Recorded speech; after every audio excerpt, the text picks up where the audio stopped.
আসসালামু আলাইকুম রহমতুল্লাহ। প্রিয় চতুর্থ শ্রেণীর শিক্ষার্থীরা, আশা করি তোমরা ভালো আছো।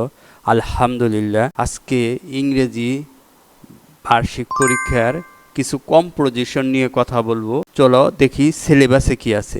এটা হচ্ছে ঢাকা জেলা কেরানীগঞ্জের সিলেবাস। অন্য এলাকার সিলেবাস নাও মিলতে পারে। দেখি সিলেবাসে কি আছে। 1 নম্বরে কি আছে? শর্ট কম্পোজিশনে about your daily activities.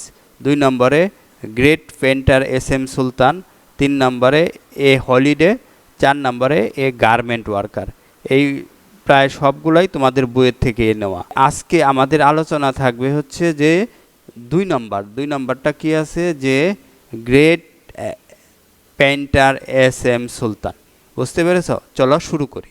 Great painter S M. Sultan.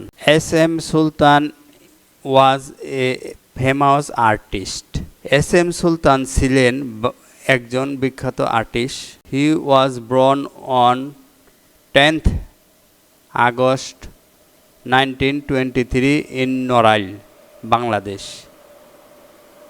From his childhood, he loved drawing and painting. He painted many pictures of the village life of Bangladesh.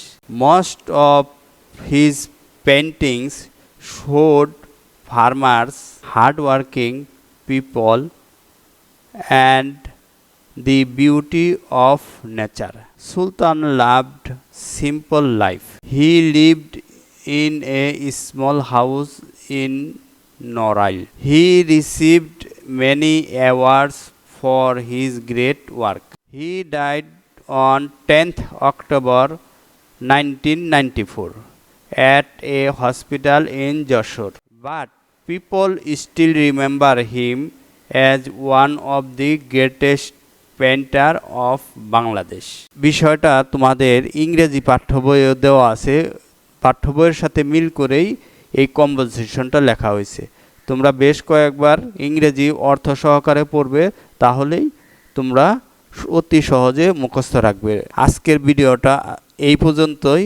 ভিডিওটা শেষ করার আগে তোমাদের কাছে রিকোয়েস্ট, এই ভিডিওটা তৈরি করে আনতে আমার অনেক পরিশ্রম করা লাগছে, তাই একটি লাইক পেতে পারি, একটি কমেন্ট, একটি শেয়ার পেতে পারি। পেজটি ফলো করার জন্য অনুরোধ করছি এবং চ্যানেলটি সাবস্ক্রাইবের জন্য অনুরোধ করছি। ভালো থাকবেন। আল্লাহ হাফেজ। আসসালামু আলাইকুম।